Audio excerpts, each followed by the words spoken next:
ایک دفعہ کا ذکر ہے کہ ایک گاؤں میں ایک کتا رہتا تھا۔ وہ ہمیشہ بھونکتا رہتا اور کھانے کی تلاش میں گاؤں کے مختلف گھروں کے باہر گھومتا رہتا۔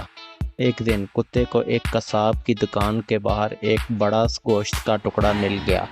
کتا بہت خوش ہوا اور فوراً اسے اپنے منہ میں پکڑ کر جنگل کی طرف بھاگ نکلا تاکہ وہاں جا کر سکون سے اسے کھا سکے۔ جنگل کی طرف جاتے ہوئے کتے کو ایک دریا عبور کرنا پڑا۔ دریا پر ایک لکڑی کا پل تھا۔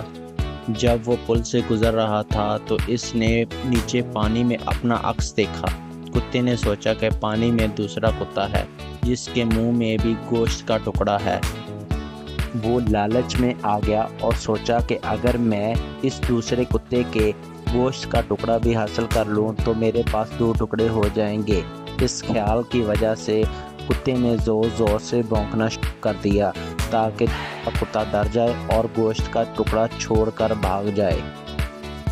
جیسے ہی کتے نے اپنا منہ کھولا اور اس کے منہ سے گوشت کا ٹکڑا پانی میں گر گیا اور وہ بہہ گیا۔ کتا بہت افسوس میں مبتلا ہو گیا کیونکہ اب نہ تو اسے دوسرا گوشت ملا اور نہ ہی اس کا اپنا ٹکڑا بچا۔ یہ کہانی ہمیں یہ سبق دیتی ہے کہ لالچ ہمیشہ نقصان کا باعث بنتی ہے۔ اگر کتا لالچ نہ کرتا اور اپنے پاس موجود گوشت پر خوش رہتا تو وہ اپنی خوراک سے محروم نہ ہوتا۔